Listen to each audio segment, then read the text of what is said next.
بسم اللہ الرحمن الرحیم۔ پیارے ناظرین محترم، السلام علیکم۔ آج کا ہمارا موضوع ہے اپنے بچوں کو بد دعا نہ دیں۔ اپنی اولاد کو بد دعا نہ دیں۔ ایک خاتون کہتی ہے، ایک دن میں اپنے گھر کی صفائی کر رہی تھی، اتنے میں میرا بیٹا آیا اور شیشے سے ایک شاہکار تحفہ گرا دیا اور وہ ٹوٹ گیا۔ میں اس سے بہت ناراض تھی کیونکہ یہ بہت مہنگا تھا اور میری ماں نے مجھے دیا تھا اور میں اسے پسند کرتی تھی اور اسے رکھنا چاہتی تھی۔ میں نے غصے سے اسے بلایا اور کہا، میرا رب ایسی دیوار گرائے جو تمہاری ہڈیاں توڑ دے۔ وہ خاتون کہتی ہے، سال گزر گئے اور میں اس بد دعا کو بھول گئی اور مجھے اس کی پرواہ نہیں تھی اور نہ ہی مجھے معلوم تھا کہ وہ آسمان پر چڑھ گئی۔ میرا بیٹا اپنے بھائیوں اور بہنوں کے ساتھ پلا بڑھا اور وہ میرے دل میں میرے بیٹوں میں سب سے زیادہ پیارا تھا۔ میں اس کو ہوا لگنے سے بھی ڈرتی تھی۔ وہ میرے لیے اپنے بھائیوں اور بہنوں سے زیادہ نیک تھا۔ اس نے تعلیم حاصل کی، گریجویشن کیا، ملازمت حاصل کی اور میں اس کی بیوی تلاش کر رہی تھی۔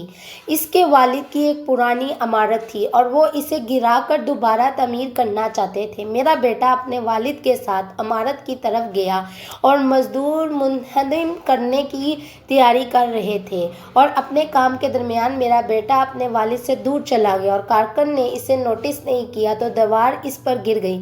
میرا بیٹا چیخا اور پھر اس کی آواز غائب ہو گئی۔ کارکن رک گئے اور سب پریشان اور خوف زدہ ہو گئے۔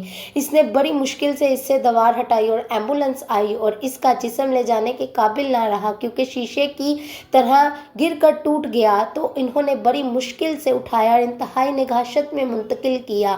اور جب اس کے والد نے مجھے خبر کی تو میں بے ہوش ہو گئی اور جب مجھے ہوش آیا تو گویا اللہ تعالیٰ نے میری آنکھوں کے سامنے وہ گھڑی بحال کر دی جس میں میں نے بچپن میں کئی سال پہلے اس کے لیے بد دعا کی تھی، اور مجھے وہ بد دعا یاد آ گئی اور میں روتی رہی یہاں تک کہ میں دوبارہ ہوش کھو بیٹھی۔ جب ہسپتال میں مجھے افاقہ ہوا تو میں نے اپنے بیٹے کو دیکھنے کے لیے کہا۔ میں نے اسے دیکھا اور کاش میں اسے اس حالت میں نہ دیکھا ہوتا۔ ان لمحوں میں میرے دل کی دھڑکن رک گئی اور میرے بیٹے نے آخری سانس لی۔ میں نے روتے ہوئے کہا، کاش وہ دوبارہ زندہ ہو جائے، گھر کے تمام فن پاروں کو توڑ دے، بس میں اسے نہ کھوؤں۔ کاش میں گونگی ہو جاتی اور اس کو بد دعا نہ دیتی۔ کاش کاش کاش، لیکن کاش لفظ کا وقت پورا ہو چکا تھا۔ ایک شخص عبداللہ بن ابی المبارک رحمۃ اللہ علیہ کے پاس اپنے بیٹے کی نافرمانی کی شکایت کرنے آیا۔ ابن مبارک نے اس سے پوچھا، کیا تم نے اس کے لیے بد دعا کی؟ اس نے کہا، ہاں۔ اس نے کہا، جاؤ، تم نے ہی اسے خراب کر دیا۔ ہر ماں اور باپ کے لیے میرا پیغام ہے، اپنے بچے کو غصے میں بد دعا دینے میں جلد نہ کریں۔ شیطان مردود سے اللہ کی پناہ مانگیں۔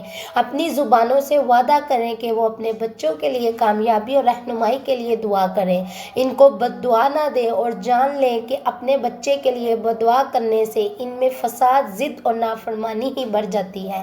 اس نافرمانی کی شکایت کرنے والے سب سے پہلے آپ ہیں جنہوں نے ان کے لیے بد دعا کرنے میں جلدی کی۔